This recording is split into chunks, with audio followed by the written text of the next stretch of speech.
नमस्ते सदावत्सले मातृभूमि।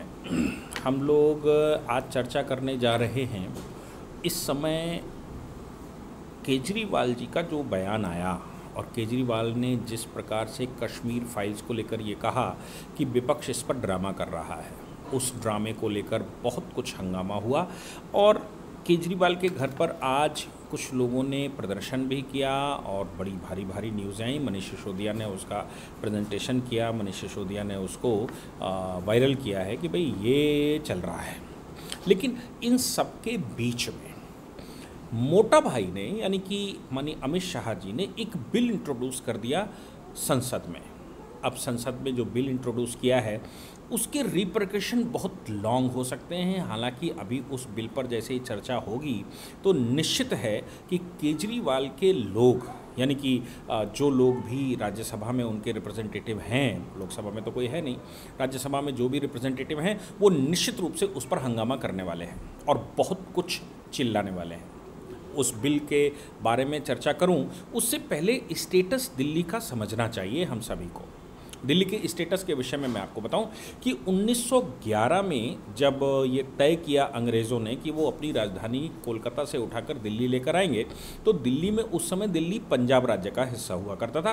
Punjab municipal act उस पर लागू था। पंजाब म्युनिसिपल एक्ट के तहत नई दिल्ली म्युनिसिपल कॉरपोरेशन बना दी गई थी और एनडीएमसी जिसको कहते हैं वो चालू हो गई थी और एक सुपर कॉन्स्टिट्यूएंसी की तरह वो चल रही थी।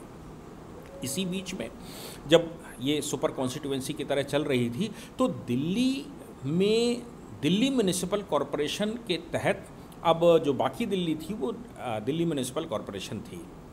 बाद में इसमें 74th अमेंडमेंट आया कॉन्स्टिट्यूशन का, जिसमें कॉन्स्टिट्यूशनल स्टेटस दिया गया इन सबको।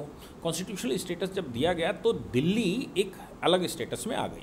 लेकिन 1991 में इस पर कुछ संशोधन किए गए और 1991-92 में आर्टिकल 139 कैपिटल AA ऐसा संवैधानिक संशोधन किया गया और दिल्ली में एक राज्य सरकार बिठाई गई। दिल्ली की राज्य सरकार से पहले दिल्ली म्युनिसिपल कॉरपोरेशन या municipal corporation of Delhi MCD जिसको कहते थे, वो एक बड़ी स्टेटस होता था और उसका जो मेयर था वो ही होता था। यानी कि दिल्ली में जो सरकार बैठती थी, सरकार बैठने से पहले दिल्ली में चूँकि वो केंद्र शासित प्रदेश था, वो राजधानी देश की थी और राजधानी होने के नाते उस पर किसी भी प्रकार से कोई और गवर्नमेंट नहीं बैठती थी। दिल्ली में मेयर बैठता था और म्युनिसिपल कॉरपोरेशन हुआ करती थी। लेकिन ये ध्यान में आया कि दिल्ली चूंकि बड़ा क्षेत्र होता जा रहा है इसलिए NCT बना दी, नेशनल कैपिटल टेरिटरी, और नेशनल कैपिटल टेरिटरी को आर्टिकल 239AA करके स्पेशल स्टेटस दे दिया गया और एक मुख्यमंत्री का निर्माण हो गया।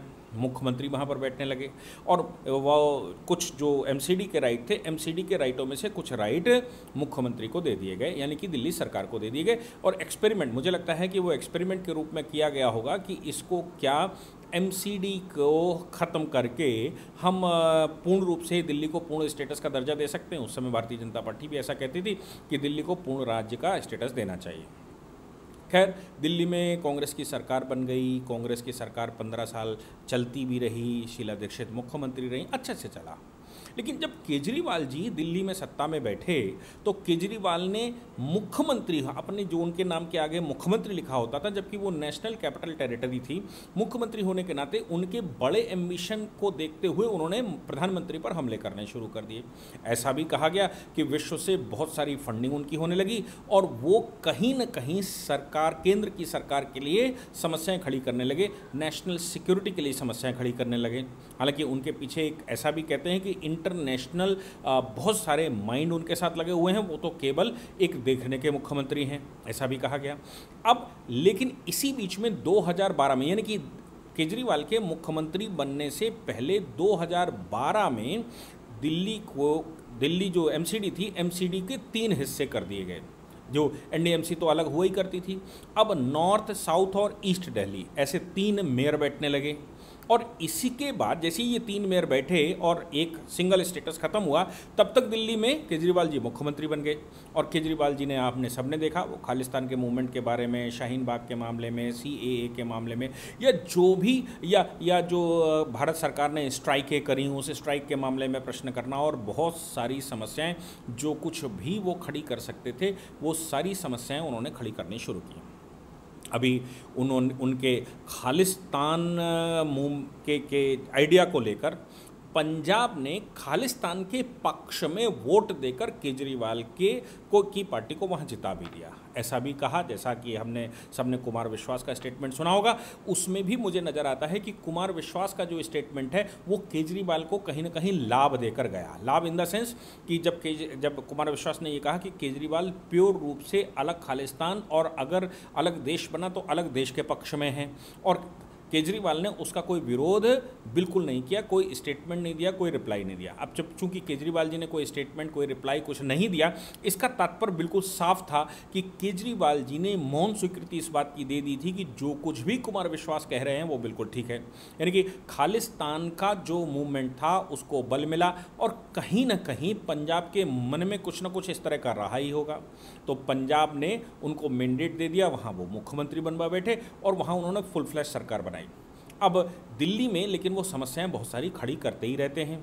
अब उनके पास 2 राज्य हैं, और दिल्ली में बैठने की वजह से वो सरकार को सीधा चैलेंज भी करते हैं, देश की नेशनल सिक्योरिटी को चैलेंज करते हैं और समस्याएं खड़ी करते हैं।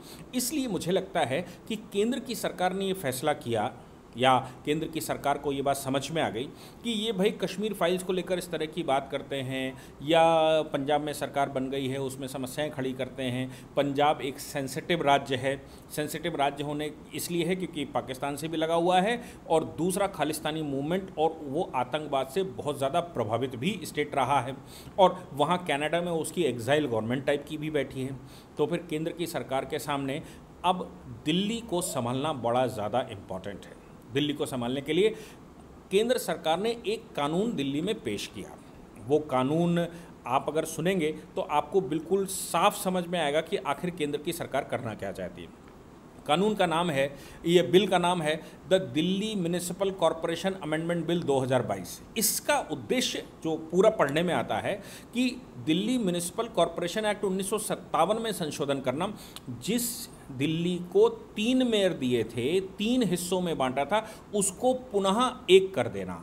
यानी कि अब दिल्ली में एक सिंगल मेयर बैठेगा। डिसेंट्रलाइजेशन जो किया जा रहा था, वो डिसेंट्रलाइजेशन का उद्देश्य ये था कि दिल्ली में बेटर एडमिनिस्ट्रेशन हो सके।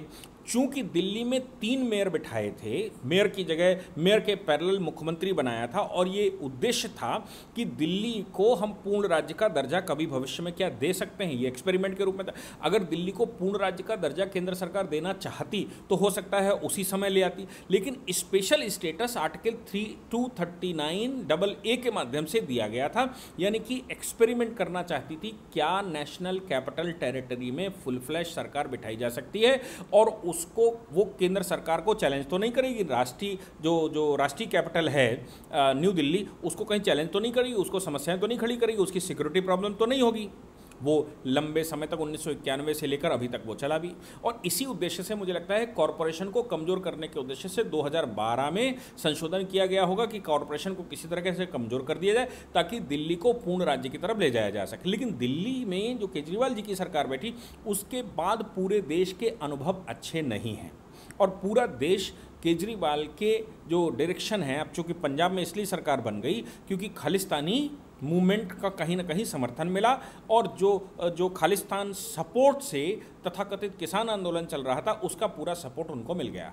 यानी कि बात और ज़्यादा सेंसिटिव हो गई, और ये कंफर्म हो गई कि केजरीवाल जी अगर दिल्ली के मुख्यमंत्री रहते हैं या दिल्ली को पूर्ण राज्य के दर्जे की तरफ ले जाया जाता है तो समस्याएं खड़ी हो जाएंगी। इसलिए अब होम मिनिस्ट्री ने ये कहा कि इसका संशोधन लाके दिल्ली के 3 हिस्सों की जगह अब एक सिंगल म्युनिसिपल कॉरपोरेशन होगी और एक सिंगल मेयर बैठेगा। हम सब जानते ही हैं कि दिल्ली में एमसीडी को बहुत सारे राइट्स हैं। ये अब इसके 2-3 मतलब हो सकते हैं। एक मतलब ये हो सकता है कि जब मेयर बैठेगा तो वो दिल्ली के मुख्यमंत्री के पैरेलल होगा, और दिल्ली के मुख्यमंत्री के पैरेलल होगा तो जो मेयर का कैंडिडेट होगा, अगर मेयर भारतीय जनता पार्टी का चुनकर जाता है और आम आदमी पार्टी की सरकार बनती है, और लगभग ऐसा होता ही है कि म्यूनसिपाल्टी जो है वो बीजेपी के पास है, लंबे समय से है, लेकिन इधर सरकार केजरीवाल की बन गई, तो और जनता भी ये सोच कर रखती है कि दो दो अलग अलग डिपार्टमेंट रखोगे तो इनके ये बैलेंस ऑफ पावर रहेगा। अगर मेयर भारतीय जनता पार्टी का बनता है तो वो मुख्यमंत्री के पैरेलल होगा, यानी कि दिल्ली में अब 3 सरकारें होंगी। केंद्र की सरकार बैठी हुई है, नेशनल कैपिटल है, और नेशनल कैपिटल टेरिटरी दिल्ली की मुख्यमंत्री यानी कि राज्य के जो सेमी राज्य है या जो अर्ध राज्य है या जो यूनियन टेरिटरी है, यूनियन टेरिटरी, और फिर मेयर का अपना जुरिडिक्शन, यानी कि दिल्ली को बहुत हद तक जो नेशनल कैपिटल टेरिटरी की सरकार है उसको बहुत हद तक कहीं कमज़ोर किया जा सकता है। एक बात और है कि दोनों ही केंद्र की सरकार के मातहत होंगी, म्यूनिसिपल कॉरपोरेशन भी और ये भी, तो जो भी मुख्यमंत्री दिल्ली का बनेगा वो मुख्यमंत्री मेयर उसको चैलेंज करता रहेगा। दूसरा इसका एक और मतलब हो सकता है कि क्या कहीं जो केजरीवाल के साथ अनुभव आए हैं दिल्ली के, वो अनुभव देश को परेशान तो नहीं कर रहे हैं, इंटेलिजेंस एजेंसियों की रिपोर्टें तो नहीं आ रही, क्योंकि होम मिनिस्ट्री बिल अमेंडमेंट लाई है तो ये समस्या खड़ी करने वाली बात तो नहीं है। इसलिए दिल्ली का जो स्टेटस है, जिसको स्पेशल स्टेटस 239AA के तहत दिया गया है, उस स्पेशल स्टेटस को ख़त्म करके और फिर से प्री 1991 की सिचुएशन पर ले आया जाए, और जब वो मेयर बैठेगा एमसीडी का तो उसके पास ऐसा कोई कॉन्स्टिट्यूशनल राइट नहीं होगा जो कि संविधान से समस्याएं खड़ी करेगा।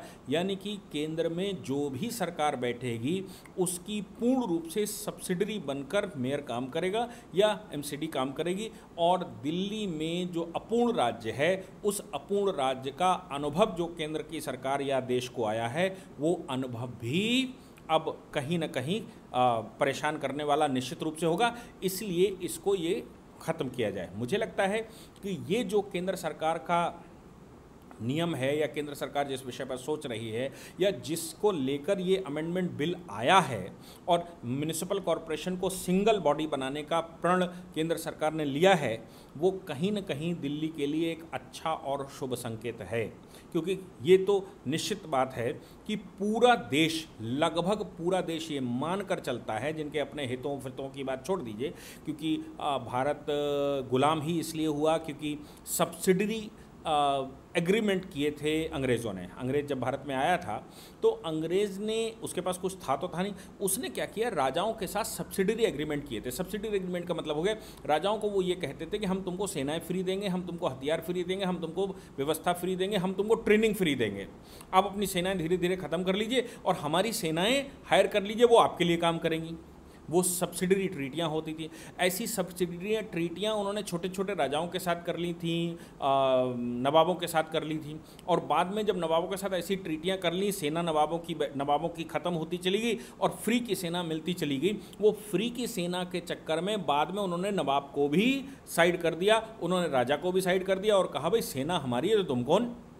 फ्री में 10-20-50 साल तक फ्री में ही मौज लेते रहे राजा लोग, और बाद में वो फ्री के चक्कर में उनको रिप्लेस करके वो खुद बैठ गए और धीरे धीरे करके उन्होंने पूरे देश पर कब्जा कर लिया। तो ये जो सब्सिडरी ट्रीटियाँ थी या जो फ्री का फार्मूला था, फ्री का फार्मूला खराब इंटेंशन के साथ अगर हो, पीछे एक हिडन एजेंडे के साथ हो, तो उससे ज़्यादा खतरनाक और कुछ नहीं होता।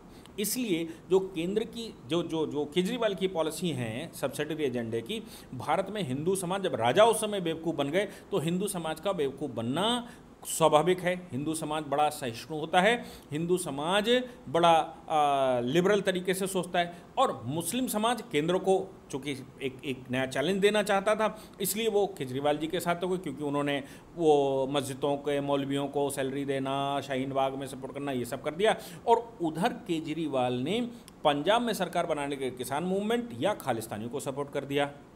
जम्मू कश्मीर में जो कुछ चल रहा था उसमें भी सेपरेटिस्टों को वो सब सहयोग कर रहे थे। जेएनयू में इंशाल्लाह भारत तेरे टुकड़े होंगे ऐसा हुआ तो भी केजरीवाल ने उनका सपोर्ट किया। यानी कि भारत तोड़ू आंदोलन में जो लोग भी पार्टिसिपेट या जो लोग भी मंशा बनाए थे उन सबको ये बात तो कन्फर्म हो गई कि केजरीवाल उनके एक सहयोगी हैं। और इधर इंटेलिजेंस एजेंसियों को भी ये बात बिल्कुल क्लियर हो गई होगी कि नहीं, केजरीवाल भारत के लिए, भारत के भविष्य के लिए अच्छे व्यक्ति नहीं है। और अगर नेशनल कैपिटल टेरिटरी सब्सिडी के चक्कर में नेशनल कैपिटल टेरिटरी में बैठे रहे फ्री के फॉर्मूले को लेकर तो ये कभी ना कभी भारत के लिए समस्याएं खड़ी करेंगे।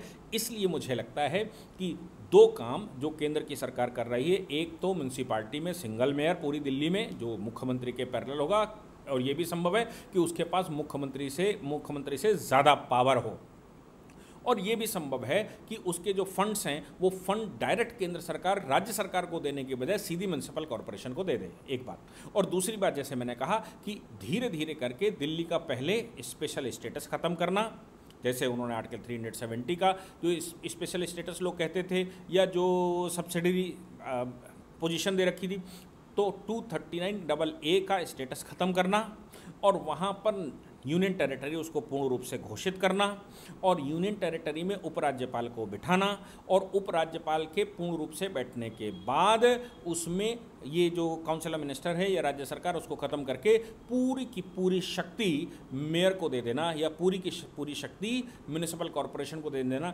जिस प्रकार से परिवर्तन करते हुए यहाँ तक आए थे देखने के लिए, वो अनुभव खराब होने के बाद उसको पुनः वहीं पर वापस ले जाना और वहीं पर दोबारा खड़ा कर देना, ये मुझे लगता है केंद्र की सरकार के मन में इस समय है। और मोटा भाई तो आप जानते ही हैं, मोदी जी को आप जानते ही हैं कि वो समस्याओं को जड़ से समाप्त करने पर विश्वास करते हैं, छोटे छोटे प्रहारों पर विश्वास नहीं करते हैं। जैसा उन्होंने एक इंडिकेशन बंगाल के लिए मोदी जी ने भी दिया वीरभूमि हिंसा के बाद, और कहा कि वीरभूमि हिंसा का मैं फाइनल सलूशन निकालूंगा और इसको हल्के में नहीं लेना चाहिए और मैं साथ में हूँ, या जो भी उन्होंने स्टेटमेंट दिया, ये उनका पहला बंगाल को लेकर पहला ऐसा स्टेटमेंट आया है। यानी कि इसके पीछे उनकी मंशा प्रबल है और भविष्य के लिए बंगाल को सोचना चाहिए कि बंगाल किस तरफ जा सकता है। लेकिन दिल्ली अभी इमीडिएट समस्या हमारे सामने खड़ी हुई थी, दिल्ली के सलूशन निकालने के लिए केंद्र की सरकार इनिशिएट कर चुकी है और वो अब ये बिल संसद में ला चुकी है। इस पर जब बहस होगी तो हम फिर से उस पर चर्चा करेंगे, लेकिन मुझे लगा कि एक परमानेंट सलूशन की तरफ केंद्र की सरकार जा रही है। जय हिंद, जय भारत, वंदे मातरम।